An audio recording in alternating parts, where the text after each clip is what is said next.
darain hayat dunia wal akhirah. Amin ya rabbal alamin.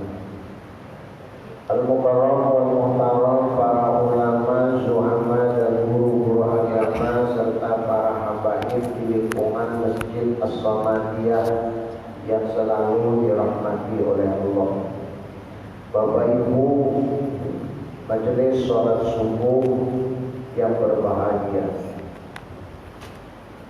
kesempatan yang sangat berbahagia di pertemuan kali ini, marilah kembali kita panjatkan puji syukur kehadirat Allah.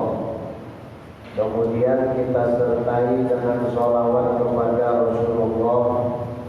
Mudah-mudahan kita nanti dikumpulkan bersama Nabi di dalam surga Allah. Amin. Satu bukti nyata dan satu bukti yang konkret yang pernah kita lakukan. Bahkan subuh ini kita rasakan bahwa kita harus memaksakan diri untuk datang ke majelis ilmu. Kadang-kadang kita diberikan cobaan oleh Allah.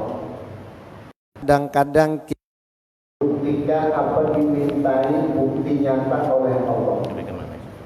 Maukah dia datang ataukah tidak? Maafkan di cuaca yang bersih, cuaca yang nyaman saja tidak mampu datang, apalagi dalam kondisi hujan. Tapi alhamdulillah dengan berkat hikmah, kesungguhan dan keimanan yang kita masing-masing, alhamdulillah subuh ini kita dapat kembali melaksanakan ibadah.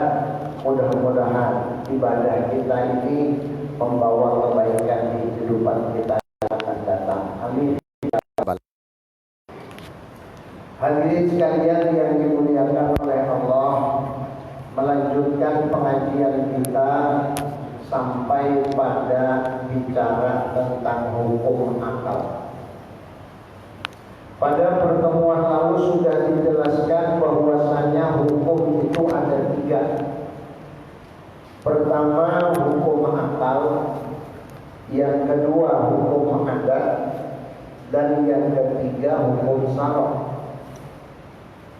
Pada saat berbenturan, pada saat ada permasalahan di dalam hukum akal berbenturan dengan hukum adat, mana yang harus diutamakan? Utamakan hukum akal. Dan jika bertabrakan antara hukum akal dengan hukum syara', bahkan sering terjadi berbenturan antara hukum adat dengan hukum syara', mana yang harus kita utamakan? Yang harus diutamakan adalah hukum syara'. Secara garis besar, hukum syara' adalah hukum yang diambil dari dan hadis. Sementara hukum adat ini kebiasaan di suatu tempat yang dilakukan secara berulang-ulang, akhirnya jadi hukum adat. Sedangkan hukum akal ini berdasarkan dengan rasio yang ada atau akal pikiran kita masing-masing. Nah, malam subuh ini kita bicara tentang hukum akli. Adalah cahaya yang tertaruh di dalam hati mukmin. Dengan cahaya itu dapat mengetahui akan segala ilmu daruri. Apa yang dimaksud dengan ilmu daruri? Ialah ilmu yang kepada dalil. Yaitu berhajat ilmu, ilmu yaitu yang tiada berhajat kepada dalil, dan ilmu yaitu yang berhajat kepada. Artinya hukum suatu barang bagi suatu barang menafikan akan dia dan terhenti atasnya berulang-ulang seperti hukum adi atau hukum adat dan tiada terhenti atas tertaruh oleh yang menaruh seperti hukum syar'i. Bermula tersimpul hukum dalam 3 perkara dijelaskan bahwa isi kita. Ringkas Bapak Ibu, penjelasan di dalam kitab Sifat 20 ini benar-benar global. Garis besarnya saja secara global, secara yang namanya hukum akal ini adalah menetapkan satu barang terhadap satu barang. Yang dimaksud dengan hukum akal itu pula yakni akal yang sempurna. Akal yang sempurna itu ialah cahaya yang tertaruh di hati orang beriman. Cahaya bahasa kita, bahasa Arabnya ya nur. Lebih jauh lagi masuk ke dalam, boleh kita bicara tentang Nur Muhammad.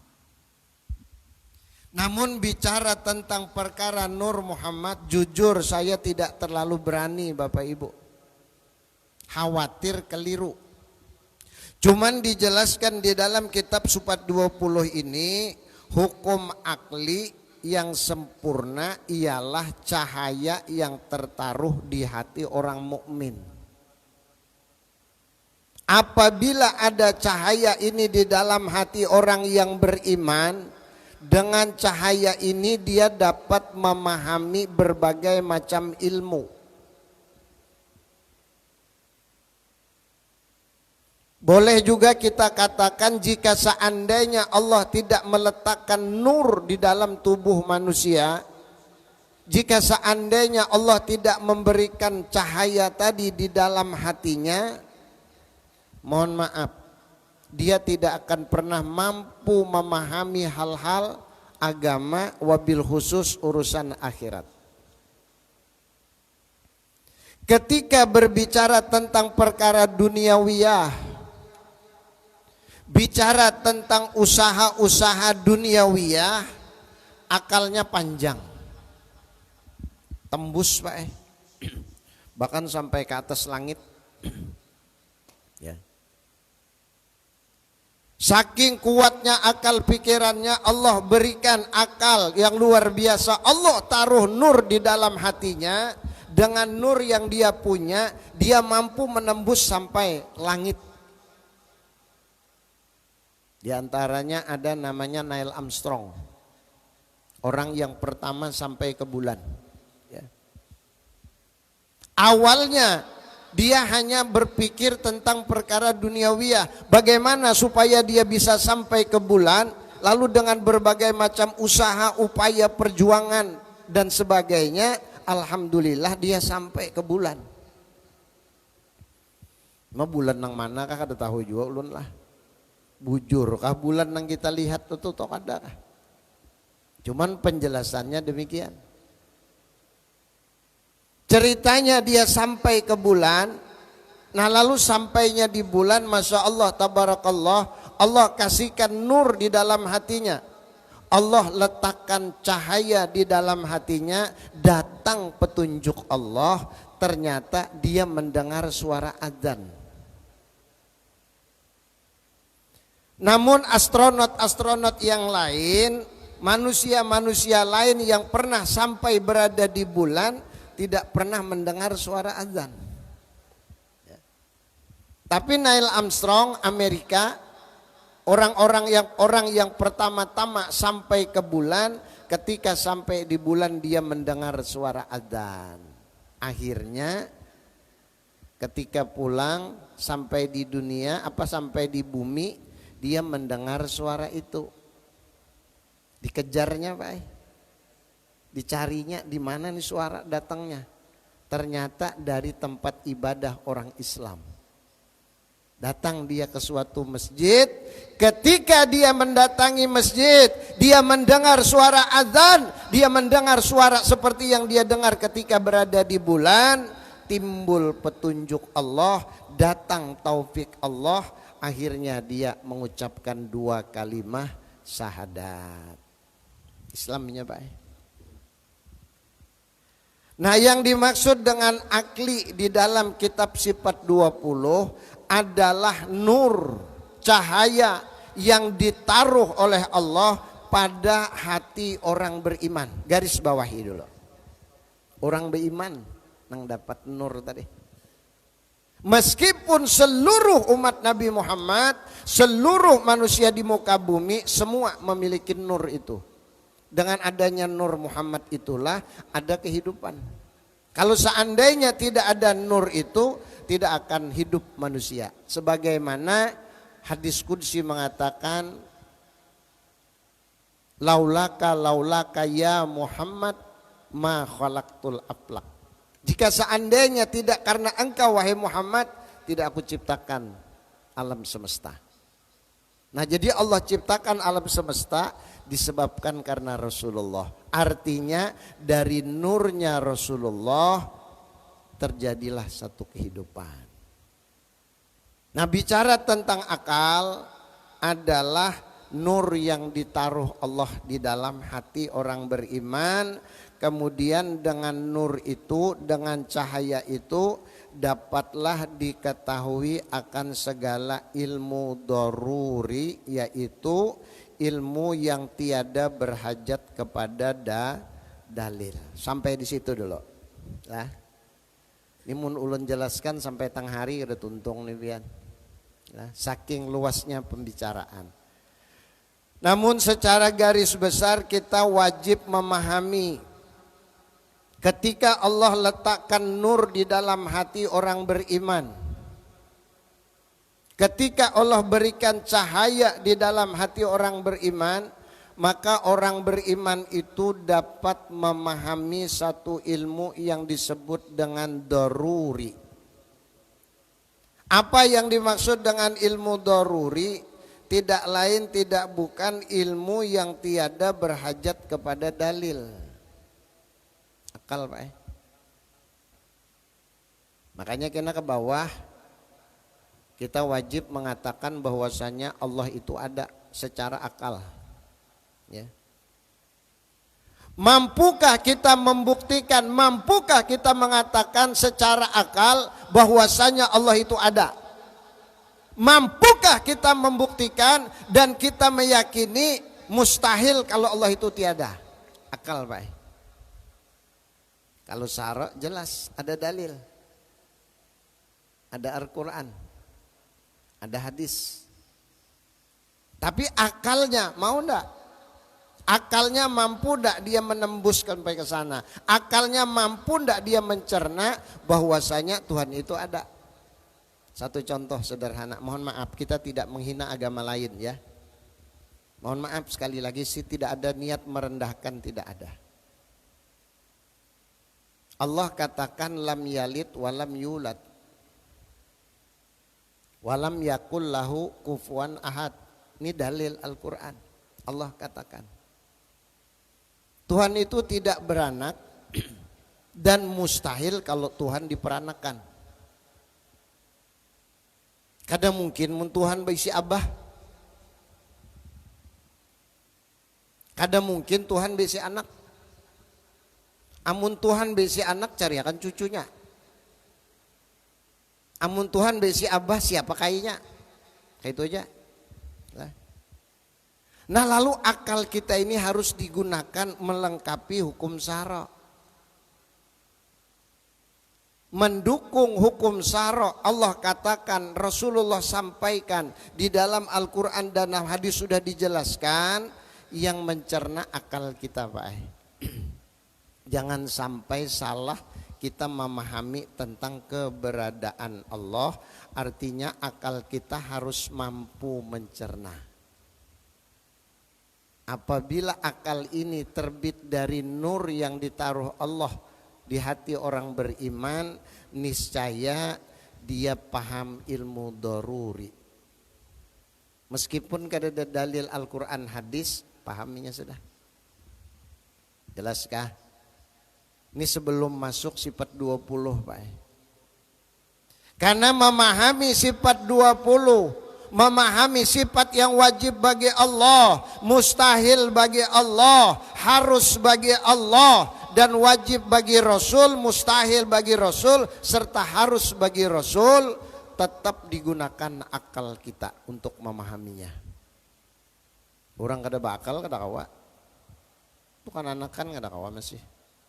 Anak kecil belum mampu dia mencerna. Orang yang stres, IQ-nya terendah, di bawahnya standar, idiot, itu kada mampunya mencerna. Ada juga nurnya, tapi sedikit.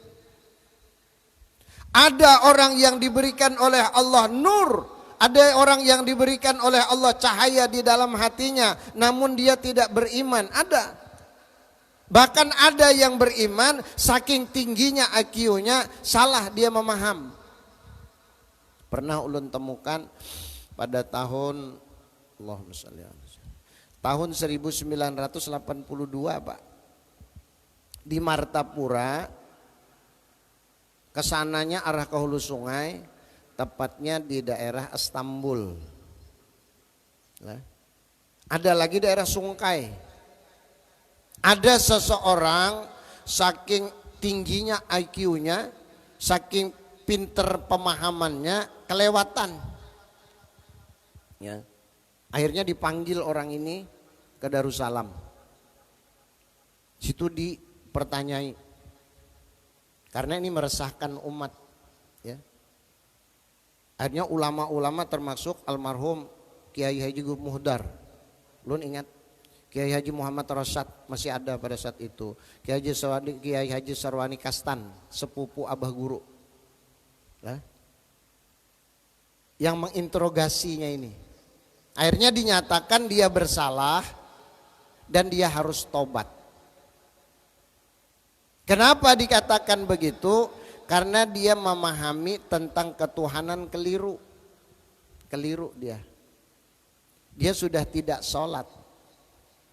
Ketika ditanya kenapa kamu tidak mau sholat lagi, dia berkata bahwasanya Rasulullah Muhammad itu manusia, saya juga manusia. Kalau seandainya Allah yang sholat, saya baru sholat. Hebatnya Pak. Kalau masih hanya Muhammad yang juga manusia, yang sholat, puasa, zakat, haji, saya tidak mau lakukan. Karena juga sama seperti saya manusia. Kecuali Allah yang sholat, kecuali Allah yang puasa, saya baru puasa. Akhirnya dinyatakan keliru, dia disuruh taubat. Ya. Nah lalu dia mengatakan Al-Quran ini katanya cuman kertas. Allah katakan la yamassuhu ilal mutahharun, tanzilum mir rabbil alamin. Jangan pernah berani menyentuh Al-Quran kecuali dalam keadaan suci. Kalau kita menyentuh Al-Quran tidak dalam keadaan suci, jelas nahi di sini, larangan di sini adalah haram, dosa hukumnya. Nah lalu ujar Abah Guru, yang namanya menyentuh tulisannya. Quran kalau pinggirnya masih boleh, masih mending yang kosong. Nah pian buka Quran, nah ambil nang hujungnya nang kada baan mun kada buudu. Nah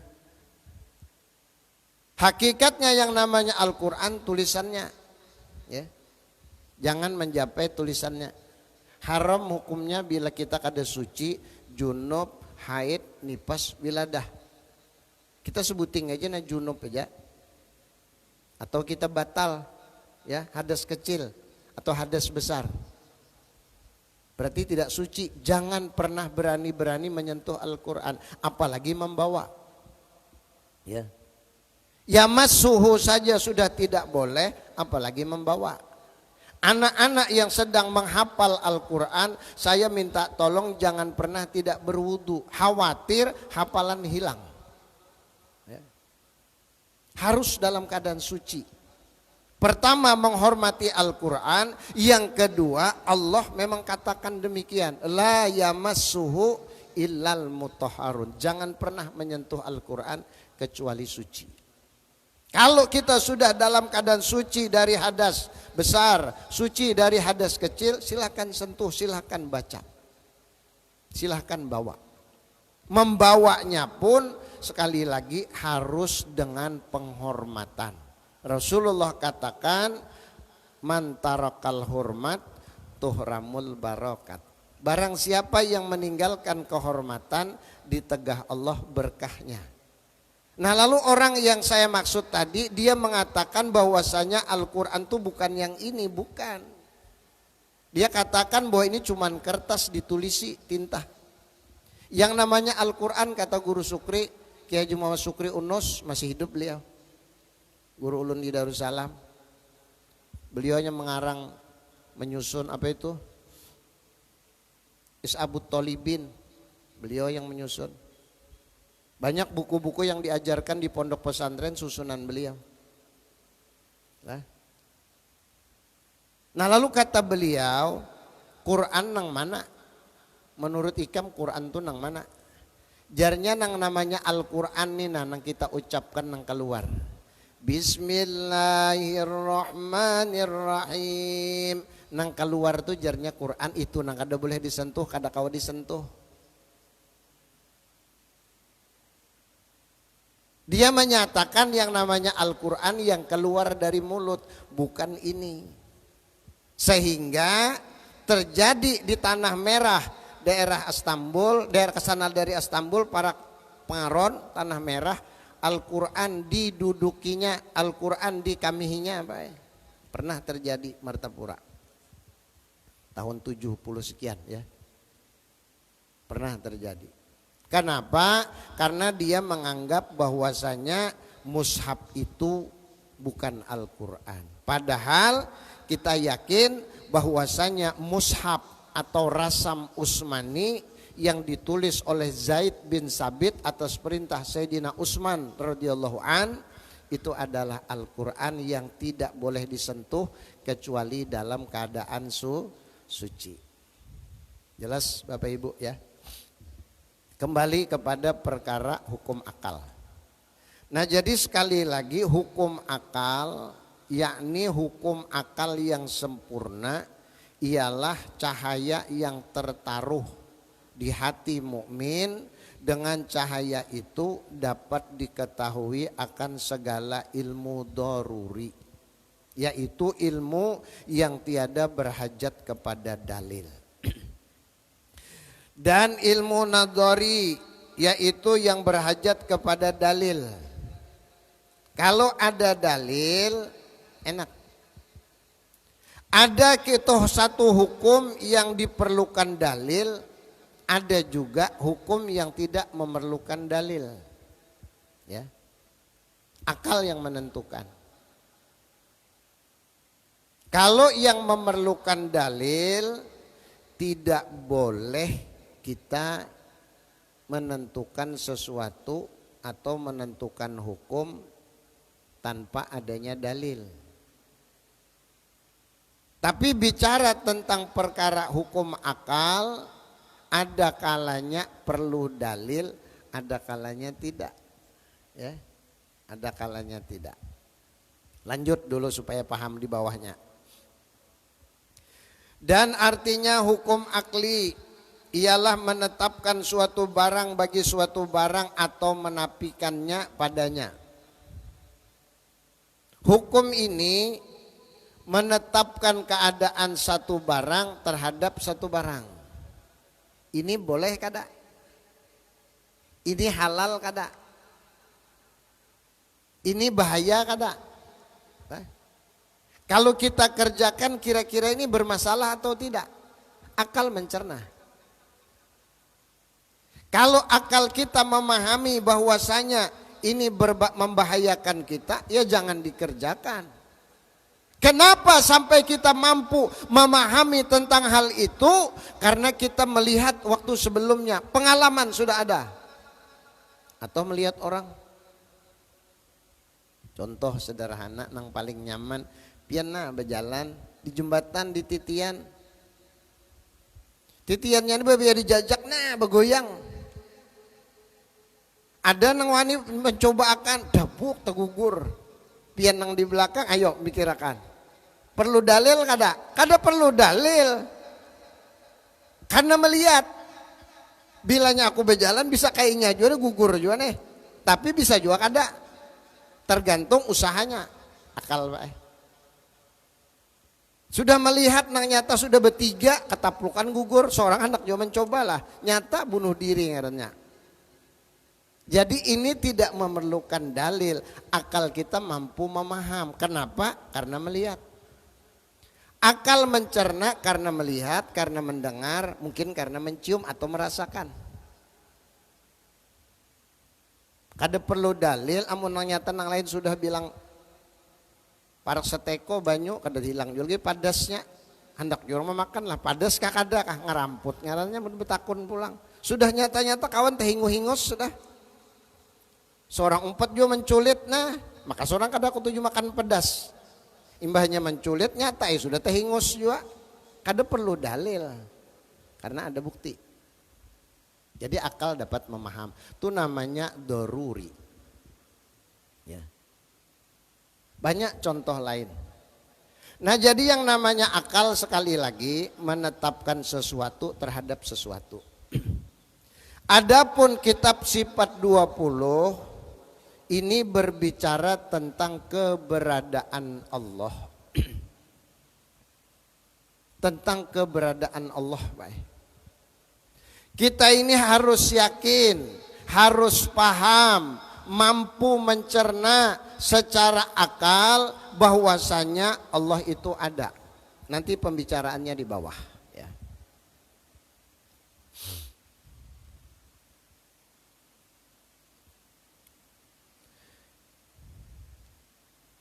Dan artinya hukum akal menetapkan suatu barang bagi suatu barang atau menafikannya padanya dengan tiada terhenti atas berulang-ulang seperti hukum adat.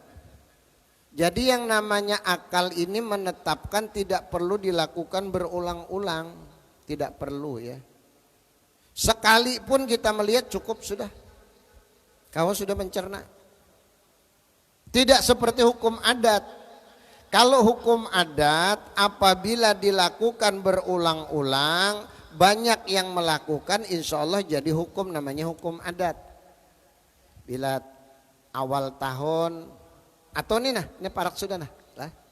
Ini sudah mendekati, tadi beliau sudah ngomong, kita mendekati bulan Ramadan. Kebiasaan kita di Masjid Samadiyah, kebiasaan kita di Samarinda, bahkan kebiasaan kita di Kalimantan, apabila datang bulan Ramadan kita selalu tadarusan. Itu adat baik. Selalu tadarus. Apabila datang bulan Rajab kita selalu melakukan yang namanya peringatan Isra wal Mi'raj. Itu ada akal di situ, ada juga adat, ada juga syara'. Tapi adat yang kita lakukan di bulan Rajab itu tidak bertentangan dengan akal dan tidak bertentangan dengan hukum syara'. Nah, adat yang dilakukan berulang-ulang bertentangan dengan hukum syara', sekali lagi pada pertemuan yang lalu sudah ulun jelaskan, kada usah digawi, ampihan sudah. Apa semalam diantaranya bila ada pengantin datang, Allahumma sholli ala Muhammad, hambur baras kuning. Haram hukumnya aja abah guru. Nah pindak tahu. Sholawatnya bagus. Tapi membuang-buangnya gawian setan. Amun kawa bersolawat aja kada usah bahambur baras kuning. Amun hendak bahambur juga ambil akan tuh kartas nang begambar Soekarno tuh nang habang tuh nah. Nah hambur lo maksudnya Allah Muhammad hambur. Sekabat-kabat hambur rame tuh. Lah, kada ada haram di situ, kada ada. Ini baras dibuang. Kesumbai dulu warna kuning, lah. Nah dihambur. Mungkinkah orang memilihi lagi itu beras? Mungkinkah diambil lagi itu beras? Mungkinkah dapat dimanfaatkan itu beras? Nggak bisa. Apapun alasannya tetap hukumnya membuang. Ini adat. Bertentangan dengan hukum syara, ampihan ya Abah Guru, juaan sudah. Jangan lagi digawi. Nah, banyak masalah yang lain adat. Nah, hukum akal tidak seperti hukum adat. Kalau adat apabila dilakukan berulang-ulang baru jadi hukum. Kalau akal tidak perlu berulang-ulang.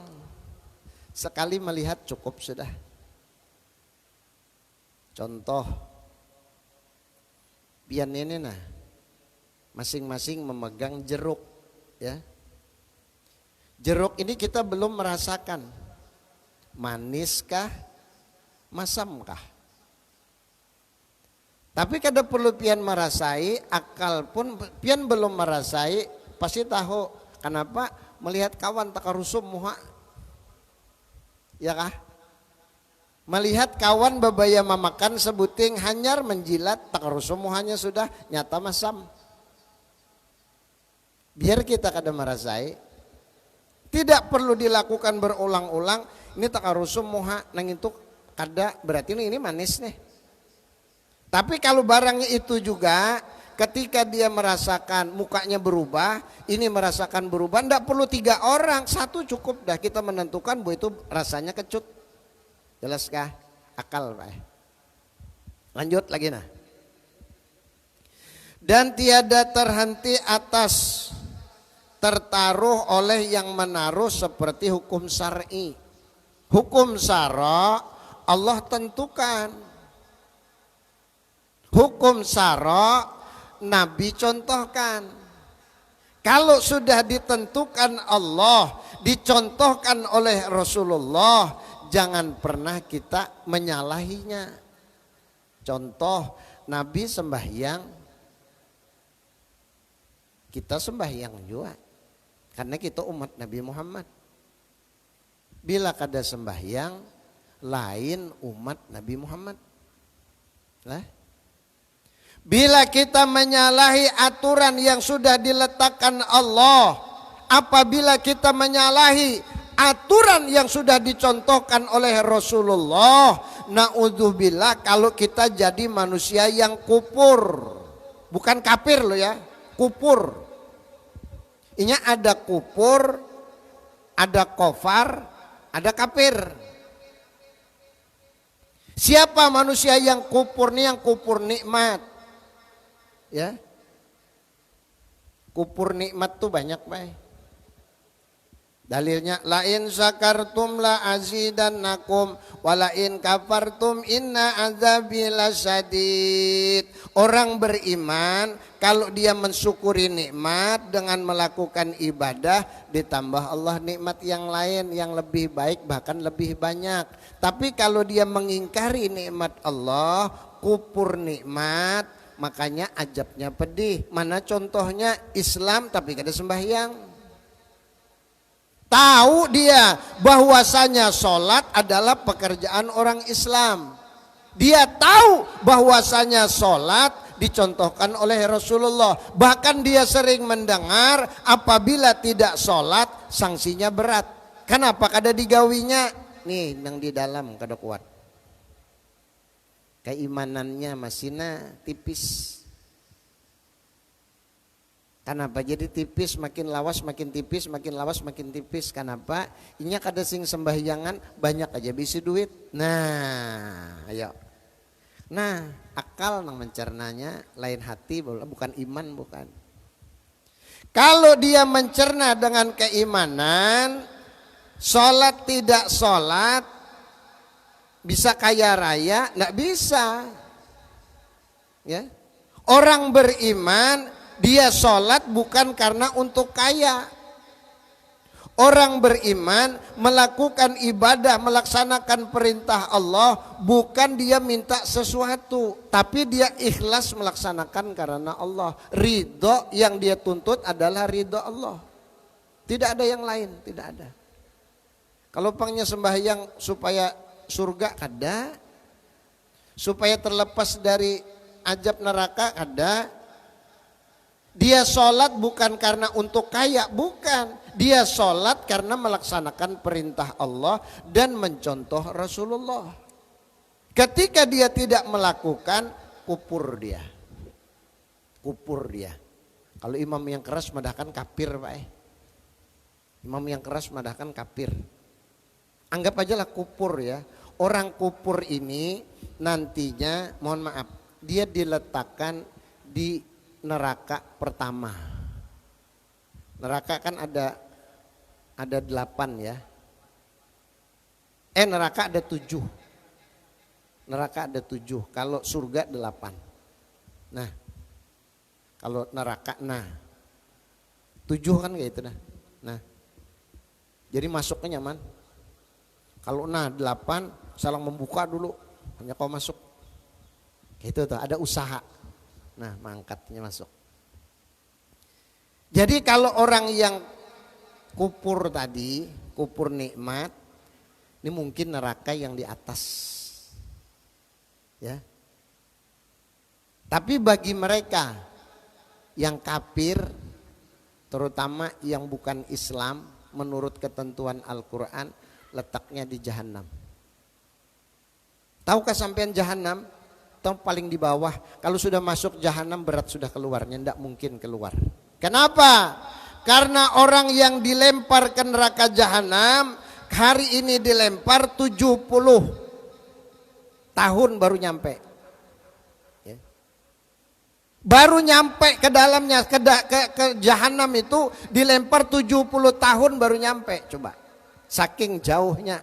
Kalau sudah masuk ke neraka jahanam paling di bawah, berat keluar. Nang di atas gin sudah nah. Luar biasa. Orang kupur tadi. Nah. Kalau ada lagi orang yang tidak masuk neraka tetapi tidak juga bisa ke surga, namanya A'raf. Ada suatu tempat namanya A'raf, ya. Dalam Al-Qur'an ada surah Al-A'raf, ya.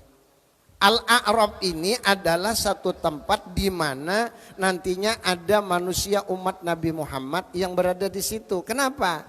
Dia tidak masuk ke surga karena amalnya tidak cukup. Tidak dimasukkan ke neraka karena kesalahannya juga tidak memadai. Letaknya di Al-A'raf, ya. Habis sudahan, coba yuk. Belum apa? Ini A'raf, Pak. Orang yang di A'raf ini Masya Allah tersiksa. Apalagi yang di neraka, A'raf saja tersiksanya udah luar biasa. Kenapa? Setiap hari dia mendengar orang disiksa. Ya. Dia kadang mendengar suara bung situ. Dia mendengar teriakan-teriakan jeritan histeris orang-orang yang diajab. Contoh, malaikat Jabaniyah itu kalau mencabut, mengambil manusia dari hisab ya. Setelah ditimbang amal baik, amal jahat, setelah dihisap, nah lawan tangan pena, bumbunan.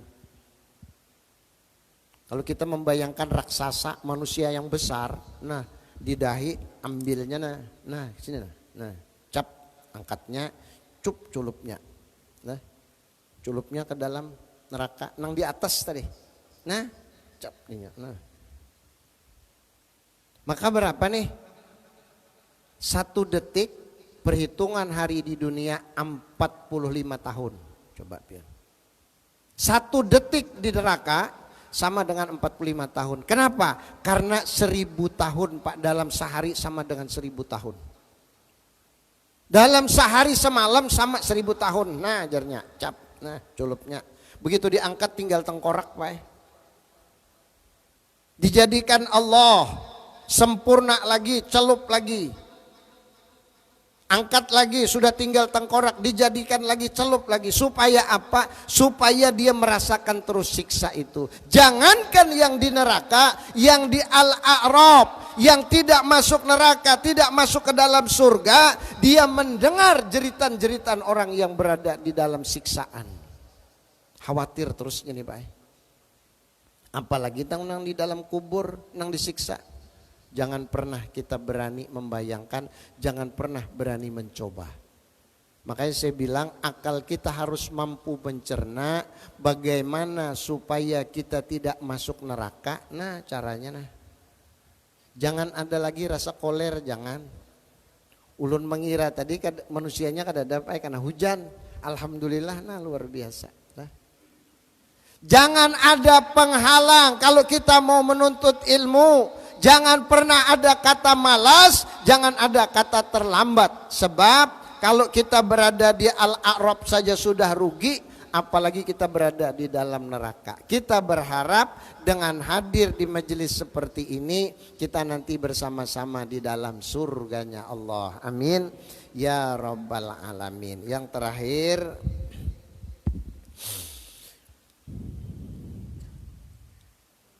bermula tersimpun hukum akli di dalam 3 perkara di bawah ini. Pertama wajib, kedua mustahil, ketiga jais atau harus. Kita jelaskan pada pertemuan yang akan datang karena penjelasannya cukup panjang.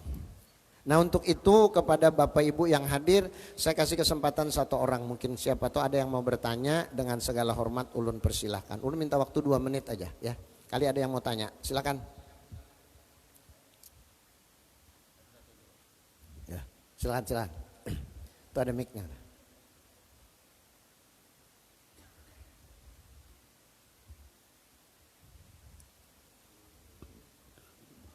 Cek 1 dulu.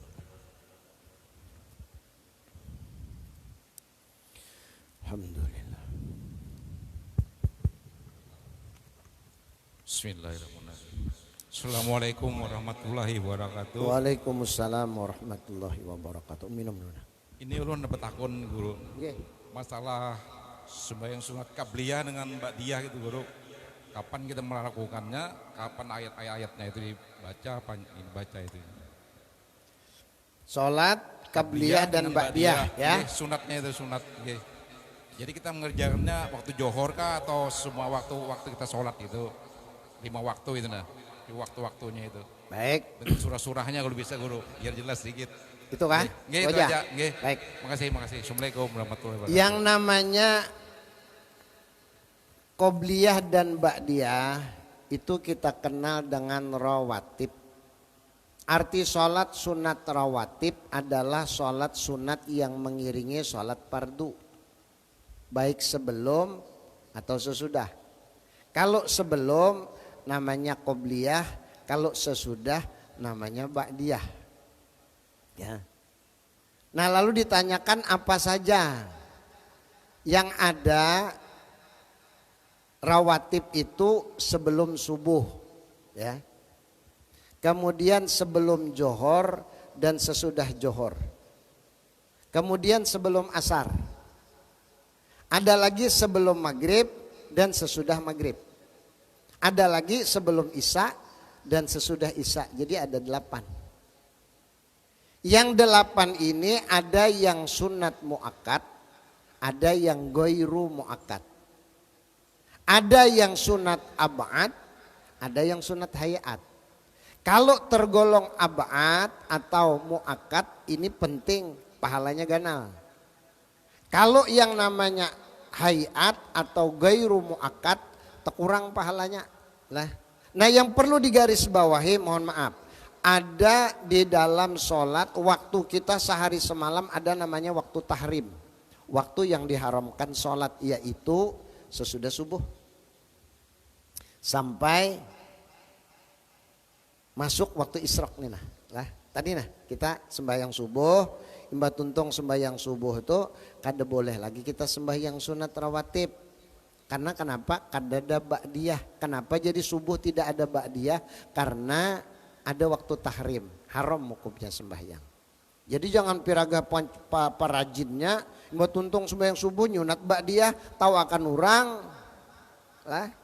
Kadada ba'diyah subuh kadada. Sehingga pada saat lapas niatnya usolli sunnatas subhi rakaataini lillahi ta'ala. Kadosa berbuat qobliyah. Kenapa? Karena kadada ba'diyah. Kalau tidak ada ba'diyah tidak usah disebut qobliyah. Termasuk asar juga begitu. Salat sunat asar tuh tidak ada ba'diyah, sehingga penyebutannya jangan qobliyah. Usolli sunnatal asri rakaataini lillahi ta'ala. Tidak usah disebut qobliyah. Kenapa? Ba'diyahnya ndak ada. Kalau maghrib ada qobliyah, ada ba'diyah. Sebut qobliyah, sebut ba'diyah. Isya begitu juga. Subuh ndak ada, asar tidak ada. Nah kemudian ditanyakan ayatnya yang mana yang bagus. Mun kada hafal nang lain langganan aja sudah. Kuliah lawan kul huwallah. Kul a'udzu bil falak lawan kul a'udzu birabbinas, bebuhan kul-kulan aja sudah. Lah. Tapi mun hendak pahalanya lebih besar, tambahin yang lain. Ulun tambahi pertanyaannya, sujud terakhir panang bagus napa? Bila sembahyang sunat, buat ihdinas siratal mustaqim 7 kali. Buat Rabbana atina fid dunya hasanah wa fil akhirati hasanah wa qina adzabannar 7 kali. Buat lagi Rabbik pilih wali walidaya warahmu makama rabbayani sagira 7 kali. Amun hendak tambahi lagi biar setengah hari ayo situ. Nah, tapi sembahyang sunat. Bila sembahyang wajib, mohon maaf jangan terlalu banyak. Maksimal sebatas kita baca subhana rabbiyal a'la 7 kali. Cukup. Tapi ulun pernah mendengar ujar abah guru, boleh baca ihdinas siratal mustaqim pada sholat fardu supaya kita diberikan jalan terus oleh Allah, kemudahan. Mungkin demikian Mbak ya. Biska sudah. Waktunya habis isrok karena kada sempat kita lah. Baik, sebenarnya masih banyak yang perlu kita sampaikan karena waktu yang membatasi. Saya cukupkan sekian, mudah-mudahan penyampaian singkat jadi manfaat. Jika terdapat hal yang kurang berkenan, ulun pribadi mohon ampun, mohon maaf. Dan teriring ucapan terima kasih atas kehadiran Bapak Ibu di subuh ini mendengarkan apa yang disampaikan. Wabil khusus kepercayaan Masjid Samadiyah kepada ulun pribadi, mudah-mudahan dibalas Allah dengan pahala yang berlipat ganda. Amin ya rabbal alamin. Bisirin nabi wa alin nabi wa bisiril fatihah bil qabul. A'udzubillahi minasyaitonir rajim. Bismillahirrahmanirrahim. Alhamdulillahirabbil alamin arrahmanirrahim maliki yaumiddin. Iyyaka na'budu wa iyyaka nasta'in. Ihdinas siratal mustaqim siratal ladzina an'amta 'alaihim ghairil maghdubi 'alaihim waladdallin. Amin. Amin ya rabbal alamin. Bismillahirrahmanirrahim. Alhamdulillahirabbil alamin. Shalatu wassalamu ala asyrafil anbiya'i wal mursalin sayyidina wa nabiyina wa maulana Muhammad wa ala alihi wa sahbihi ajma'in. Allahumma rabbana zidna ilma wa wasilana arzakana wa barik lana fima razaqtana waj'alna ya Allah min ibadika salihin waj'alna ya Allah min ibadika rasidin birahmatika ya arhamar rahimin. Wassallallahu ala sayyidina Muhammad wa ala alihi wa sahbihi ajma'in bi fadli subhana rabbika rabbil izzati amma yasifun wa salamun alal mursalin walhamdulillahi rabbil alamin. Taqabbalallahu minkum. Demikian, salah hilap saya mohon maaf. Akhirul kalam billahi taufik wal hidayah. Assalamualaikum warahmatullahi wabarakatuh. Alhamdulillahirabbil alamin. Kami persilakan Bapak Ibu untuk sarapan teh panas di belakang.